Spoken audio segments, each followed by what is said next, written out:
Well, good evening and welcome to Tuesday night with County Executive Pittman. And our topic tonight is near and dear to my heart. It's community organizing. And in Anne Arundel County, we have a relatively new organization that is with us. And we're going to be talking to them about what community organizing means to them, what they do, and how it can benefit our community.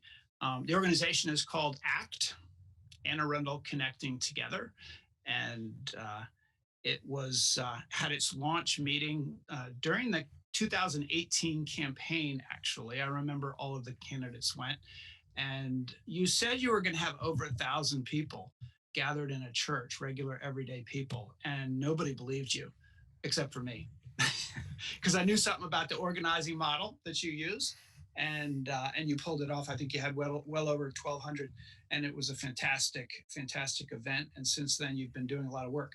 So um, I'm not going to say anything more about who you are and what you do because there's a tradition I understand in your organization of starting meetings with a thing called rounds. And we're going to find out what rounds are.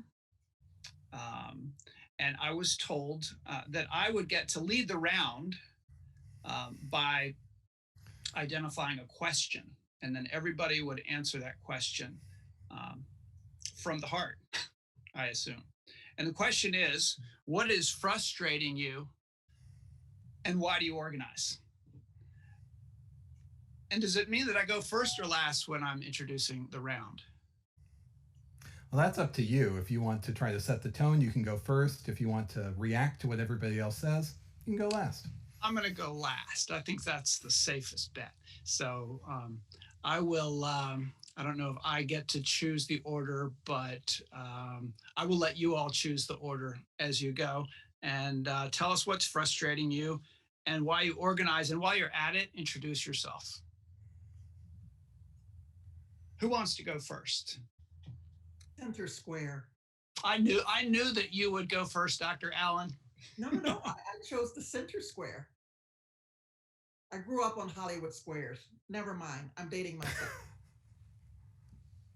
Since I'm talking, my name is Since Carla. you're talking, good.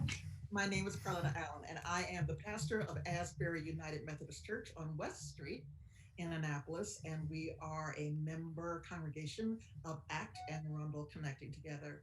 What frustrates me, what has been frustrating me for quite some time now, um, is the hate and the vitriol and the lack of anything good coming out of that. We are so polarized and divided in this country on so many levels.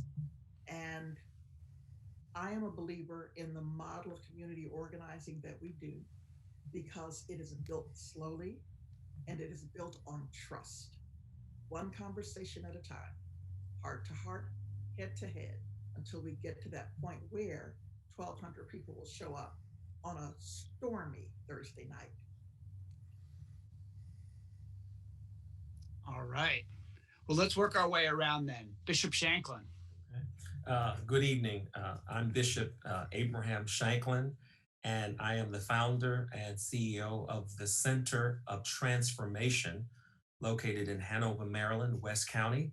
And the Center of Transformation is the parent nonprofit to New Life Fellowship International Ministries, New Life Academy and Child Care, New Health and Wellness, and New Image Development Corporation, which oversees our community engagements.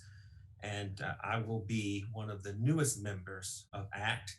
And if I were to answer the question, what frustrates me the most is the lack of active listening on either side.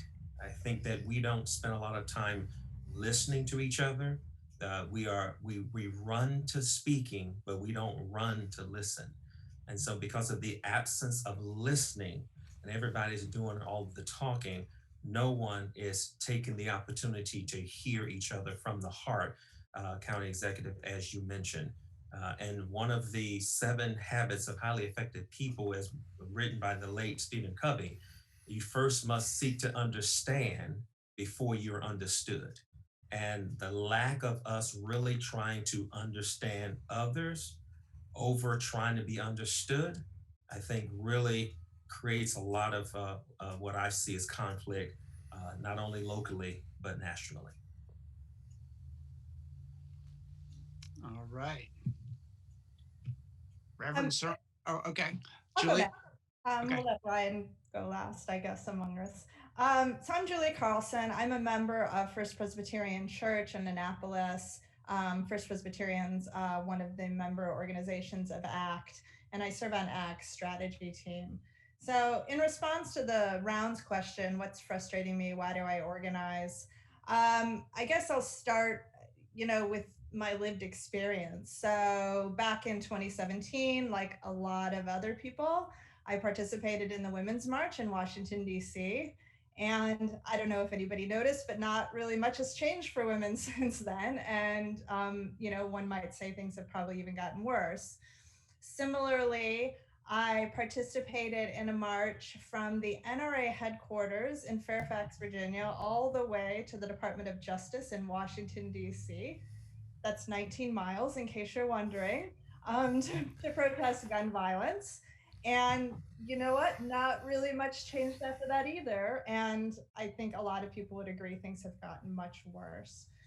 And so I don't want to give the impression that these kinds of protests and march are unimportant, because I think they're vitally important for drawing awareness to the problems that we face. But much in the same way that prayer requires action, justice requires more than just protests. And so I really view community organizing as prayer in action, and we organize so that we have the power to act.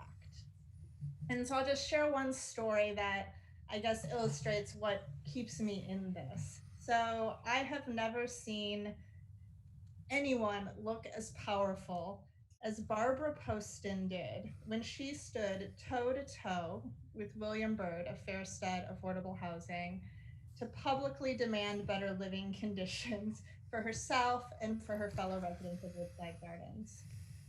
And she had the power to make those demands because she had over 800 people quite literally standing with her in Dr. Allen's church.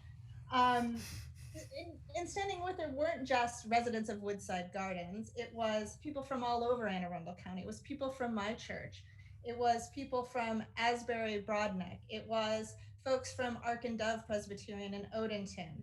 It was people from First Christian in Annapolis. It was folks from Ryan's church in Edgewater. It was the Anne Arundel chapter of the NAACP. It was the Lighthouse Shelter, and on, all of these member organizations that are part of ACT. And because of that action, Fairstead actually cleaned up the mold in the HVAC system. They installed new recreational equipment. They stopped sending fraudulent eviction notices. And so when you ask the question, why do I organize? It's because I want everyone to feel as powerful as Barbara Poston did. All right. Thank you. I'll go next. My name is Ryan Sermons. I'm the lead organizer for Anne Arundel Connecting Together, and I'm also the pastor at the United Church of Christ of Annapolis, and as Julie said correctly, somehow in Edgewater. But hey, we're broad.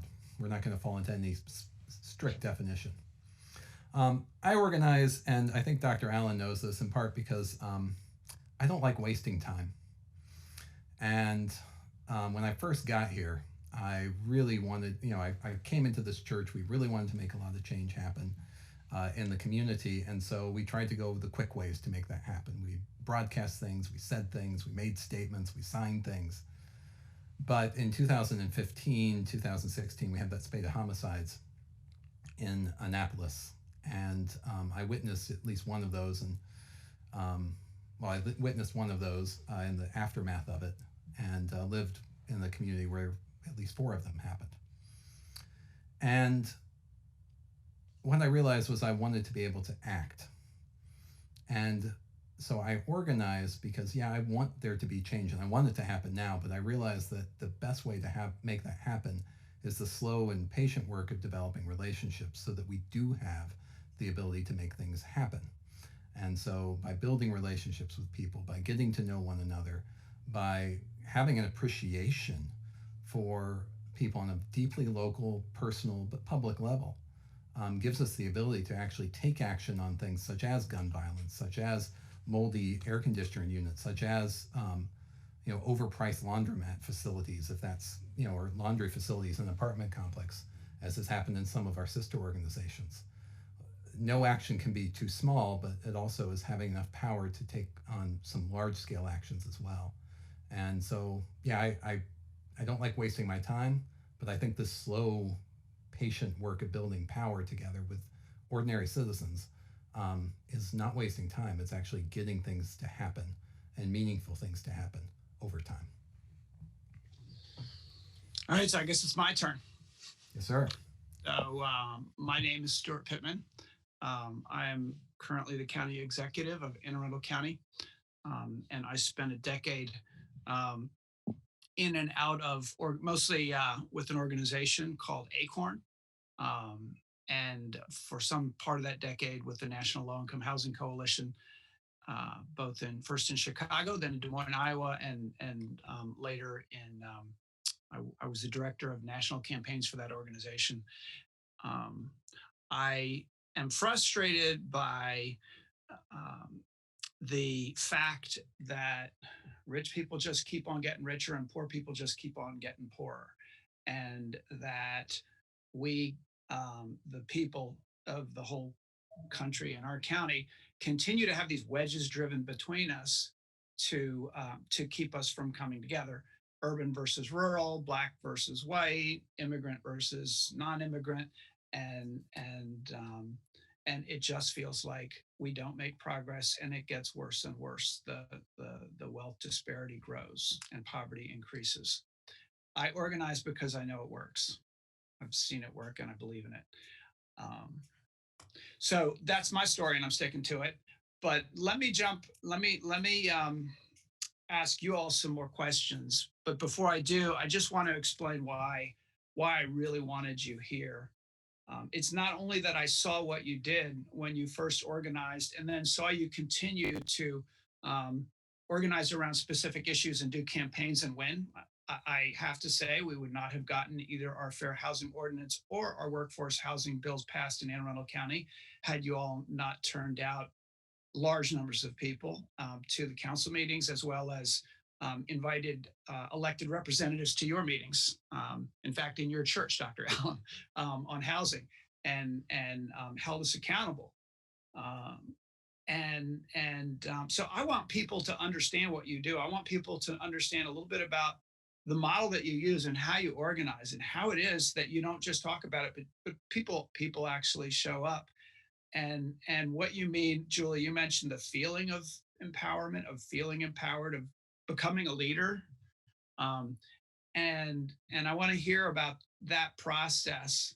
But before I do, I just want to say that what made me stick with community organizing as long as I did was exactly that. Was that the process of helping put a person into a position where they can discover their own leadership qualities, and then seeing that happen is really, to me, the most exciting part of it all. That people who never thought of themselves as leaders, it's usually the quiet folks, and that have that strength and that ability to walk into the mayor's office, look them in the eye, point the finger. I'm not talking about the mayor of Annapolis. I'm talking about any mayor in America or anywhere. And for the first time in their lives, speak truth to power and find out that it works. So I guess that's a long intro to a question of how do you do it? How do you get these people to show up? What's the model? Anybody, all of you. Well, I'll start, but I hope that the other leaders on the call will jump in. I think the model for getting people to show up is we like to organize around something called self-interest. And self-interest can sound like an unusual thing, especially for an organization that's mostly made up of faith communities. And in fact, I've seen it thrown around in the news organizations, so forth. Oh, we're becoming self-interested. We're only thinking about ourselves. Well, self-interest on its own if all we ever did was be self-interested, yeah, that might be a problem. But self-interest is having a healthy understanding of what it is that you need, and being able to share that with other people and sharing their self-interest. So is it in our self-interest for a change to happen? And we listen to people, we understand what their self-interest is, say around internet connectivity or around food or around, you name it, around a healthy place to live. And then we develop the relationships with one another so that we have an understanding of each other's self-interest, of who we are and why we care about this and why that's important. And I think what we find is that in doing that work, we have a deep understanding of what people really value and what they really want. And when we're asked to come out to support one another, it might not, the issue that's on the table might not be directly in our self-interest, but we care enough about the people that we're working with. We have a relationship with them, and that enables us to be able to work turnout. So tell me a little bit more about the mechanics, because I remember both your first large meeting and then the one that had some 600 or more people in your church, Dr. Allen. You had leaders of each church or other institution getting up and reading out the number of people who they brought to the meeting. So there seemed to be some accountability thing going on. There's a big accountability thing going on. I want to double back for just a moment to um, what Ryan said, with by way of sharing what I hope will be a short story. This is my second IAF organization. When I was in Howard County, we created something called PAT, People Acting Together in Howard, also an affiliate of the Industrial Areas Foundation, IAF, but that was a Howard County affiliate. And shortly after, I guess it was maybe the second year, one of our leaders came to us because one of our issues was affordable housing in Columbia, really, Howard County. And so one of our leaders came to us and said, yes, we want to work for building affordable housing, but we also might want to consider preserving the affordable housing we have. And the subject was trailer park homes or trailer park communities. And I listened to him explain that he had met someone who had touched him.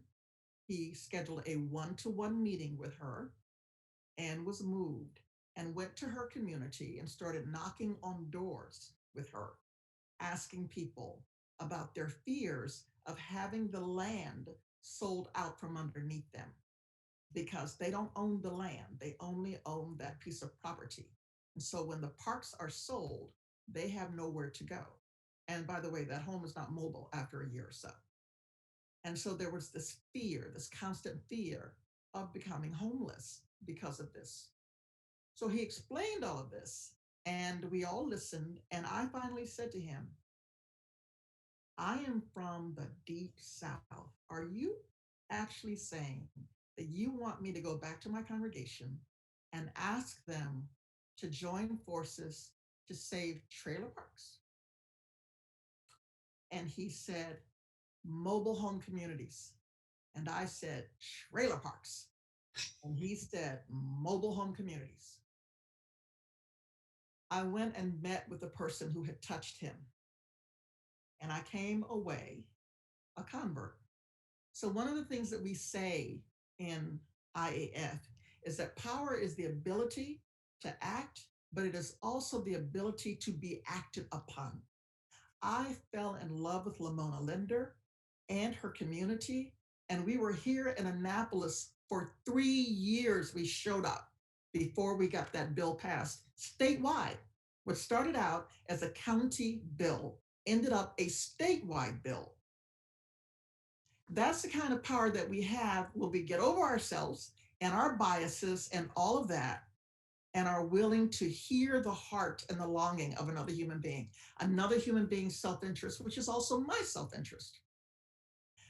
That's the distinction, but it takes time. It takes conversations. It takes Lamona baking cookies and brownies all day long and setting out tea for us in her pretty mobile home on a corner with a flower bed, which she loved.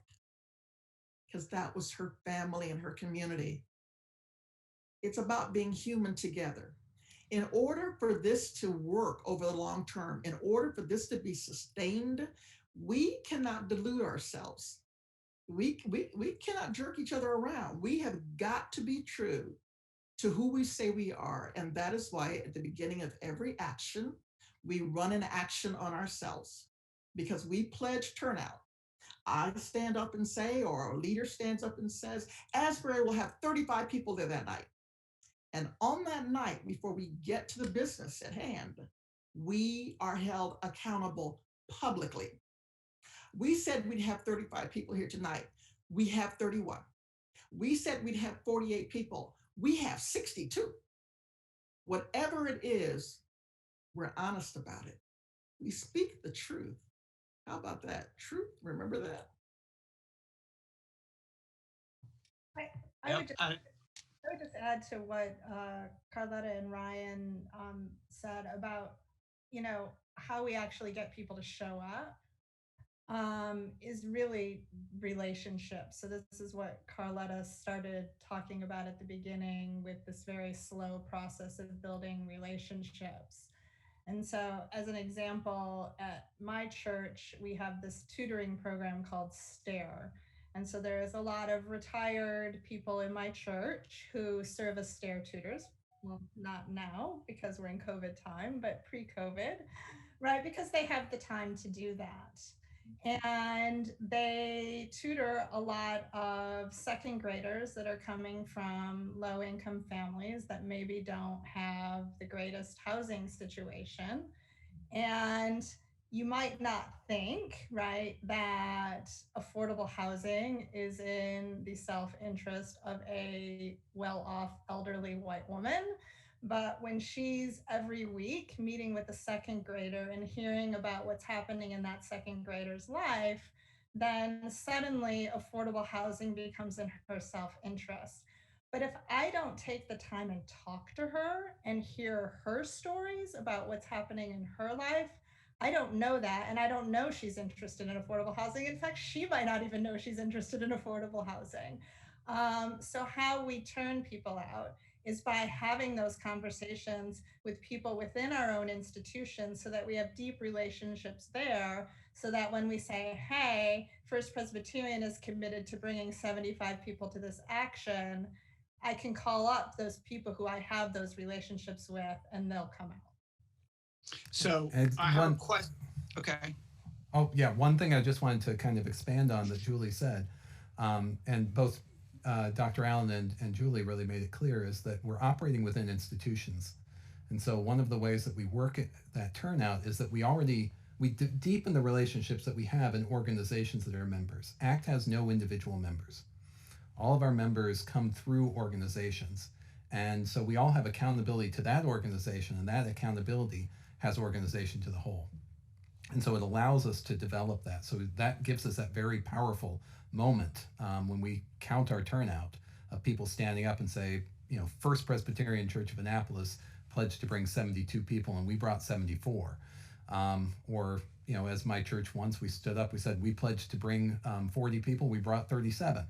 It is that opportunity, but we have developed that and we are able to deepen the relationships within the congregation that allows us to deepen the relationships outside of the congregations as well. So I know you have some members that are not religious institutions as well, but I just want to first ask Bishop Shanklin, since I know that your church is one of the more recent institutions to join, what's the process look like? How does that happen, and how do you get people on board? That's a great question. And the process for me began with wanting to, get more information. I was approached by Tim Stern, who's the pastor of Ark and Dove in Arundel. He called me up one day and he said, "Hey, we got this organization that is coming together in the community that really is committed to doing, community-oriented things where people actually came together and there was no self-interest except for other interests. And when other interests or there's a light shine on other interests, then self-interest is taken care of." And it happened when we met at Starbucks. So he took me to Starbucks. We sat at Starbucks. We had a coffee. and there a relationship was building. And then from there, the next process was, okay, are you interested? You want to get more involved? I said, well, I still need to have more information surrounding this community organization called ACT. So I had an opportunity to then meet with Ryan. So I met with Ryan at another pastor's church and sat down with Ryan. And, what really caught my attention about the deep connection, as Dr. Allen mentioned, as Julie mentioned, as Ryan mentioned, as your understanding, is that component of listening. And the listening is so critical because it allowed for listening on both sides. And so he sat and he wasn't a salesman.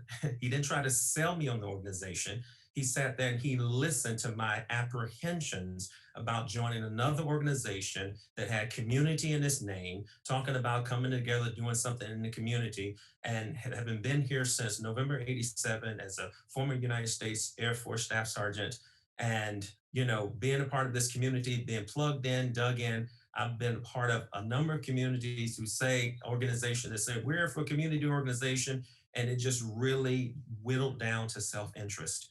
Well, this man literally for an hour and a half just sat there and listened to me rant about how community organizations are not really about community. And when we was almost, when we were all done, he says, okay, he says, well, here's going to happen. You're not going to have to do this. You're not going to have to do this. We just want to build a relationship. And that was the key that sold me. And so he says, listen, we're going to build a relationship first. It's not about cost. It's not about this. We want to build trust. And I thought, great. Then they invited me to this annual meeting of events. And so I decided, man, as busy as I am, I'm going to go. And so I'm thinking I'm going to go and there's going to be 5 people, 6 people, maybe 10 people, because community organizations only, mount 5 people, 6 people, 10 people. I get there, I can't find a parking spot. I'm thinking, okay, I'm showing up for a church service because wait a minute, this can't be a community organization event. So I get to I have to park on the grass. And so that frustrated me because I'm thinking having a church service, I got to park on the grass. It's not about a community. I walk in and sure enough, it was about community. Every organization, every church, every non faith, every faith was represented there. There was a diversity, there was an expansion and representative from all over the county gathered in Arundel. And when the roll call happened, man, I tell you, it was like Christmas that way for me because I thought, here it is. We're actually an organization that put their money where their mouth was. And I looked around and I saw Asians, I saw Indians, I saw Muslims, I saw Christians, I saw the Christian persuasion, and I just saw such a diversity of power in that room. And I thought, this is the real deal right here. And it all started from 2 things: listening and building relationship. And that's what got me really drawn to ACT here in this county. So I remember going to that meeting in the fall. It was probably October or maybe September before of 18 with 1,200 people there, and I had the same feeling. Just the presence and the energy. I mean, it just made me cry because it was just powerful. And then I thought, damn, if I win this election, I'm going to be their first target. I'm going to be the one they go to. And I knew something about, the affiliates of IAF. When you get those large groups of people together and they decide that they've done their research, uh, they know what the right thing is. Um, they demand change, and so I was speculating about what that might be like, and so far, the relationship has been good. I'm no dummy. I meet with y'all every quarterly. In fact, every candidate running for office made a commitment that night to meet with y'all regularly, or at least most of them did.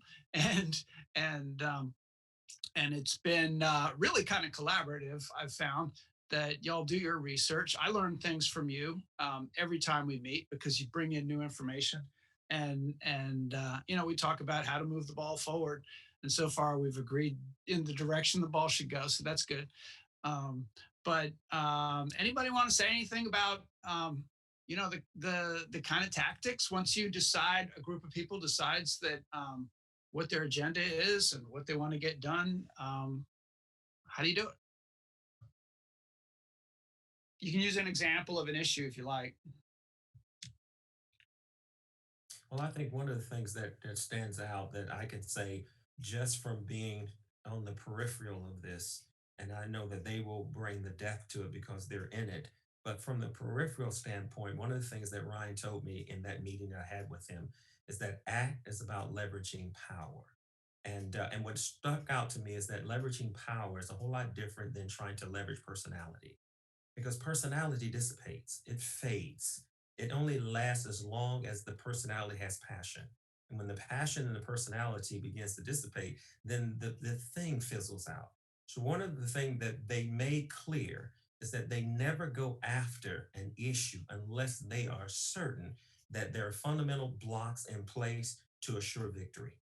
That just resonated with me because we that's what keeps them from expending energy going after everything and not accomplishing anything at all. So it's really about leveraging power behind something that will produce success. So what Julie mentioned about the 800 people who had gathered, let's see, 800 people leverages power to one man who refuses to make changes, living condition changes where these people are.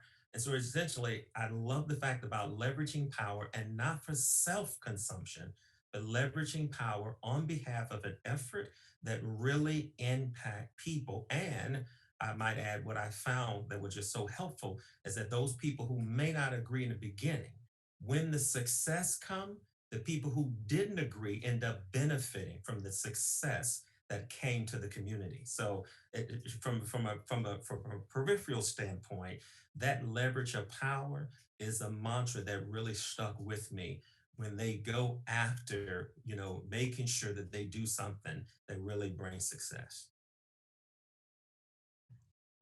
Thank you so much. That's a wonderful way to frame this and begin this particular conversation. As was mentioned at the very beginning, all of the IAF organizations are about developing leaders.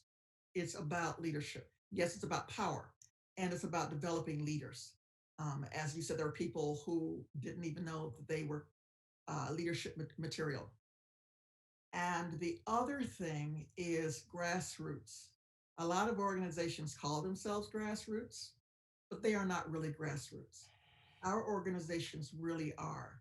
There is no hierarchy of overeducated people who look down upon, tell them what the problems are and how to solve it. Now, understand in the many thousands of conversations that we had as we were building ACT, not everyone ended up being there. And I shared this with the team. I got an email from someone early on who said, "What's with all of these groups and what's with all of these working groups? We know exactly what the problems are in Anne Arundel County. Here they are." And he listed them for me. Boom, boom, boom, boom, boom. We've known this forever and nothing has changed. I said, "Well, you may be right, but let's ask the citizens of Anne Arundel County what they're worried about, what they're frustrated over. How about that?" And maybe it'll be your list and maybe not, but they will own what is theirs. And so we have these RATs, which is a terrible acronym, Research Action Teams. And one of the things, you're the third county executive I've worked with. Every county executive, every legislator appreciates the fact that when we show up, it's true, we're going to come at you, but we are going to be prepared. We come with solutions. And you may or may not agree with the solutions we propose. You may or may not be willing to resource what we propose, but we don't just dump problems on you and rant and rave and walk out of there. We do our work. We do the research. We do that deep dive so that we understand the issues and we bring potential solutions. And that is why most elected officials, if they're in their right mind, like working with us, even when there's tension. And tension is not a bad thing. Even when we disagree, that's the democratic process.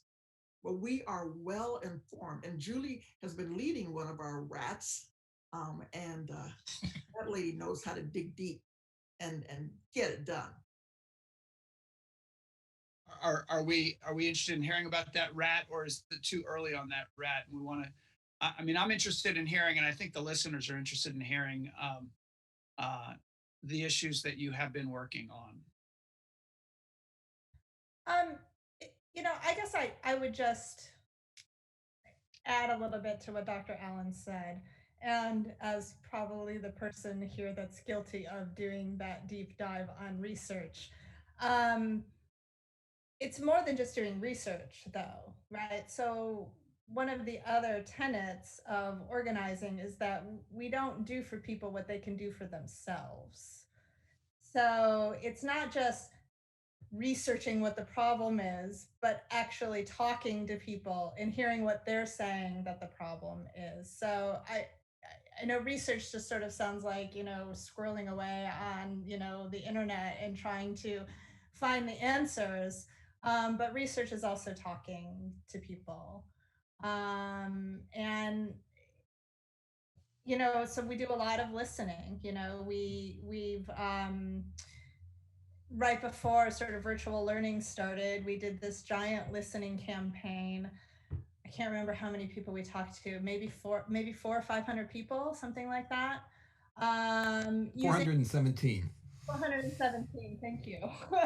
um, right, and so because we are an organization of organizations, because we have these institutional members, act as sort of this overarching body doesn't have to go listen to 417 people, right? The people in our member institutions go listen to people, and then we're able to sort of collect all that information. And, we learned that parents were really worried about virtual learning in the fall, no surprise.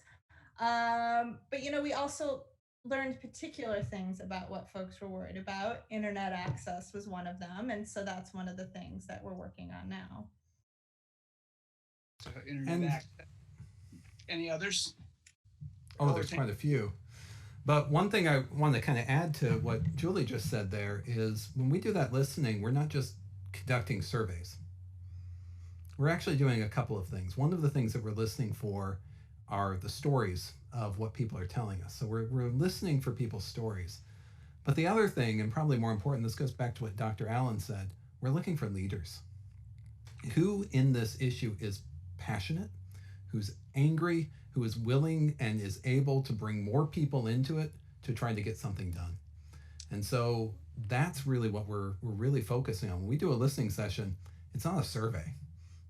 We're not really interested in I mean, surveys have their use, but we're really looking for the leaders on this campaign who can step in and start really bringing other leaders. And when we did that listening campaign in August, there were quite a few leaders that appeared, and they might have a leadership role in that particular campaign. They might have a leadership role in a different campaign. It really depends on what it is. We're working on a number of campaigns. I mean, we're steadily working our way on housing. We're looking at some remote learning center stuff. We're working on some jobs programs as well. And so we've got some teams that are working deeply on that mental health, behavioral health. We're looking at addictions and ways that we can be effective in creating change around that. Some things you'll hear immediately and some things you won't. Sometimes it's, and really that process starts with, if somebody comes to us as a leader and says, I really kind of want to work on this, we'll talk about that as a strategy team, amongst ourselves, amongst some of our leaders who are engaged on this regularly. And then we'll work with that leader to develop the campaign. What won't happen is, somebody, a paid organizer, is going to take it over and run it and tell them what to do. I mean, if you want to insult me, call me an executive director. I'm not. Executive directors are great, but I'm not an executive director. I can't do that. But will I work with somebody to organize a campaign to create the kind of change that they want to create? Absolutely, we will. And then we'll connect them with other leaders who are working on that, and then we build those relationships and over time that power to be able to take on an action. And Bishop, one thing I will say is that we love to be certain that we can win something. only God knows if we're going to win it or not, but we try to be as certain as we can before we launch a campaign that we can make it happen. But sometimes it does, as Dr. Allen said, sometimes it takes 3 years. And you're going to need really strong and good relationships to see something through for 3 years. 3 years of going to the State House constantly, being able to push something through, especially if you know on the merits of it, this should be obvious, but recognizing that it takes that much time to get something through, we need deep relationships to see that through. And if we're going to take on something like housing, if we're going to take on any type of reform for education, it's going to take a long time. And it's going to take a lot of deep relationships. And that's something that we are teaching ourselves how to do. Well, I remember, and I'll never forget, the second large ACT meeting I went to at your church, Dr. Allen, at Asbury in Annapolis, was on housing, and you had a representative of the owner of an apartment building where there was a lot of mold and a lot of problems, and it was a difficult meeting for that guy because there were his own tenants were there describing the mold and the conditions. And I remember one of those tenants because she also was at your founding large meeting. And I remember the difference between her, I don't know how long a period of it was, at least 6 months between the two meetings. And at that first meeting, she was scared to death. And she did a good job, but her level of confidence by the second meeting, it was like a transformed person. And you could tell that she had become a leader. And at that second meeting, she had a whole lot of tenants from that building with her, and they were all there propping her up. And that was where the power came from that made it such a difficult meeting for the landlord. And I think that's the one you were referencing where there's been some major investment now in that building. And even I at the time thought, I don't know if this is a winnable campaign, because you're going after a private company that may or may not have the resources to fix this stuff. Where is it going to end up? And you won, or at least you're winning, it sounds like. Yeah, there's still more ways to go there. Yeah, I'm sure. But clearly, she was empowered. So I know there are a lot of people out there who want to be involved. And we talked about the institutions that are members, and then people are members of those institutions. One person, Jack, here, I have some emailed questions or some things that came up on Facebook. Jack says, are there representatives outside of faith organizations that are part of ACT? I want to get involved with community organizing, but would prefer to do it with a secular group. We appreciate all you do for the county. Oh, absolutely, there are. In fact, we have Bread and Butter Kitchen, which is a restaurant that's a dues-paying member of ACT, and we have several non-faith organizations, including the Center of Help, the Centro de Ayuda, the NAACP, Anne Arundel County chapter, and the Lighthouse Homeless Prevention Center. So absolutely, we are not just faith organizations.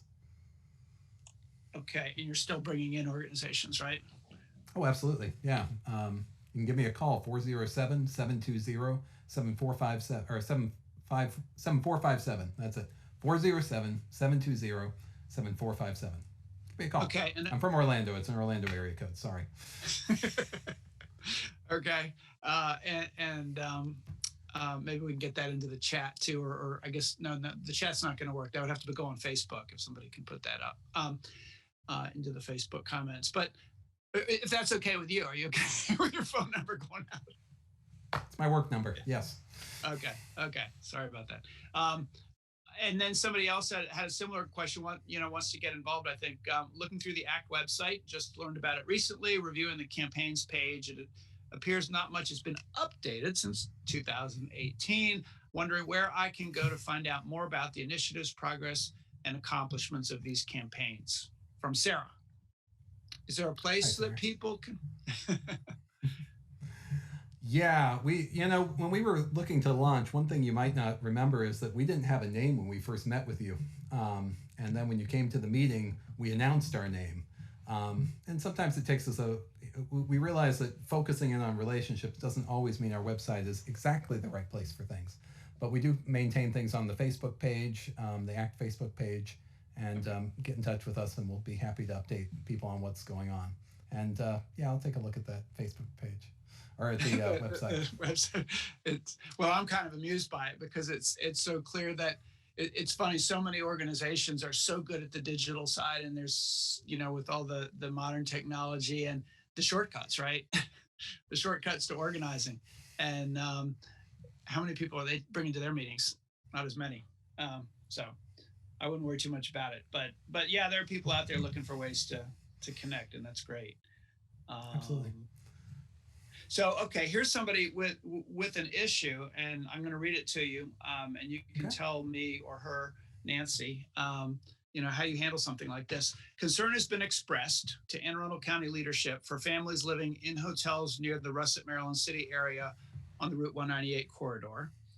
County Executive Pittman has pledged the county's commitment to assess the environment these families live in and offer assistance where needed and welcome by the families to improve their living situation. Is this an initiative where ACT can partner with the county to assist these families transitioning to safer and more appropriate housing? Is ACT already assisting the county and these families? So how do you handle a question like that? I mean, you must get these kinds of things all the time where somebody raises an issue where there's need and they bring it to any one of you. What do you do with it? Dr. Allen? Yeah. One of the hardest things for people to understand about this model of organizing is that we're building power and developing leaders. It would be so easy to get swept up in every current. Very easy. As a matter of fact, we've all seen that in all manner of advocacy and activist organizations where they're chasing after that one and chasing after that one and chasing after that one. So it may sound Machiavellian, but it isn't. When we are approached with an issue, one of the first things we want to discuss as a group is how does this help us build power? We're not a social services agency. That is what we are not. We are not activists. We are not advocates. We are not banks or financial institutions. And we're not a social services organization. So, as compelling as that need is, and as much as any of us, as a caring human being, would love to do something like that, we have to step back, go to our membership, and ask that fundamental question: how does this help us build power? You know what can happen in a situation like that? You meet those residents, you fall in love with them, and before you know it, you've forgotten why you were there. And you're exhausted and you're burnt out. How many times have you seen that? So it's a, what is that popular expression now, 30,000 foot view? I shouldn't bother with it because I don't know how to say it, but it is a more elevated perspective. How does this help us build power? And if we can answer the question that it helps us build power in this way, then the next question is, then who will lead it? Because as Reverend Sermon said, he's not an executive director.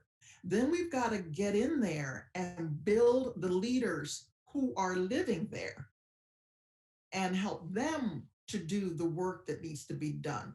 So it's a very different place to come from. But when I mentioned grassroots earlier, that's what I'm talking about. Somebody's got to have fire in their belly around this issue and be willing to bring the other residents together, be willing to learn which other organizations might be allies for them.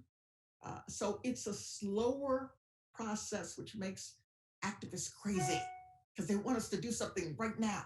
Now let's be fair. When March happened, there was a lot of need, and different organizations, different member organizations of ACT did what we do as human beings and as congregations. And something new was born out of that, and a new leader was born out of that, and a new, someone just mentioned, secular organization became a member as a result of that. But this has been an extraordinary year. That's not generally the way we respond. But most of that response was congregational response. We just happened to be members of ACT. but we were able to leverage that by identifying some leaders in the community. And so they're part of us now. It's a very different come from. Yeah, I've noticed the frustration among some who don't get it, don't get what your core mission is. It's the organizing, and um, but just to be clear for people who are listening, the initiative that you're talking about when the pandemic started was Feed Anne Arundel. Yes. And Feed Anne Arundel, for folks who don't know, was um, it was really a whole food distribution system, but it started with restaurants um, and making meals and raising money to pay those restaurants and then get those food to the people who needed it. And we were so inspired by it that it was one of the very first things before we even had CARES Act funding that we committed to supporting. And because there were so many people behind it. So you had this network that existed through ACT and through the institutions that were just poised to act. And it was more of a social service type of a thing. It was direct service to feed people. And it But was, there was a little still, bit more. still Oh, is go ahead, sir. well, it was, was and still is a really impressive effort. yeah, well, and it still's going on, but it was a little bit more than just feeding people. What we were hearing and what we were seeing was that people needed jobs. So one of the things that we came up with was a way of keeping people employed in their restaurants. And so keeping small businesses running, keeping people employed, and feeding people healthy, delicious meals. It was that the feeding part was 1/3 of it.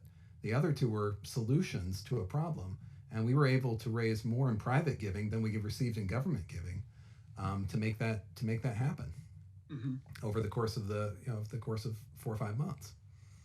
And we're really grateful to the Cal Ripken Senior Foundation for handling all the finances of that. We didn't handle the finances either. We just did the organizing work. Yeah, I remember that. Yep. Because and you're careful about where finances come from and what they're spent on. I know. In fact, you don't take government money, right? It comes from your member institutions, right? And some grants. Mostly member institutions, a few grants, but primarily we look for organizing money coming from member institutions, so that member institutions have the full ownership and say over what we do and what we're able to do, and nobody else has that control. When you take grant money, most grants come with a few strings, some come with a lot of strings, and usually that means we've got to fulfill the vision of that grant. And when we become reliant on government funding, well, if the government doesn't like what we're asking them to do, then they can just pull our funding. And that has happened in the past. That's why, as an IF organization, we don't take government funding. We also, I would be remiss if I didn't add, have an individual donor campaign. So if you're watching tonight, you can become a friend of ACT. If you go to our webpage, there is a link there that you can donate to ACT and become a friend of ACT and support our work. What is the web site? It's actiaf.org. And if you want to donate, it's just /donate. And it's just ACT, not AACT, right? That's right. actiaf.org/donate. Okay. Good. Well, we have just a few minutes before we have to run. Not many, actually. 2 minutes, really. So why don't we end this way? We did a go around at the beginning. Let's do a quick go around where each of you can add anything that you would like people out there to know, or anything else you'd like to say. Well, I will speak first, since I'm the last, the most recent to connect, and to say that I'm very excited about what this organization is doing to produce sustainability when it comes to addressing concerns and issues in our county. This organization will live past whoever is sitting in a position of power, and that that's legacy with legs. That's the most important thing. It's legacy with legs. All right. And who's next? One of the things I I want can. to share is that there are some wonderful surprises in doing work this way. Back to the statewide build for mobile home communities. Uh, After the first year, it looked as if we'd lost. We got ourselves together, came back in year two, and brought along some more supporters. And what happened was the lobbyists for those mobile home communities around the state realized we weren't going away. When we came back in year three, they approached us and asked, can we work together? Hmm. That was not something we saw coming. The second year was purely adversarial, but they noticed that we were not going away. There aren't that many organizations that have that kind of staying power. And because we're so focused on our mission, are able to say on our own terms, sure, we can work together. And that's what made the difference in year three. They realized they had a lot to lose because we weren't going away. All right. Us. Right. And real quick, two more, and I'm told I need to wrap it up. I think what I would say is that the former speaker, Tip O'Neill, is famous for saying all politics is local. And as we look at what's going on the national stage and we're trying to figure out how do we get involved, it really is figuring out how to do things on the local level. And through our congregations, through the relationships that we can foster in places that we already trust, this allows us to do that. And I invite anybody who's interested in doing that kind of work to work with us, to really get engaged on a local level, to create change with people in a very nonpartisan way on issues that matter to us. Seems like that's about what we all need right around now. Julie? I would just reiterate that what I said earlier, that I view community organizing as prayer and action. And if you want to make real change, this is the only thing I've seen that's actually capable of doing it. All right. Well, thank you. I hope there are people out there that are inspired by this because I think it's really important work. And I'm so appreciative that Anne Arundel Connecting Together is in Anne Arundel County. So thanks, everybody. Good night.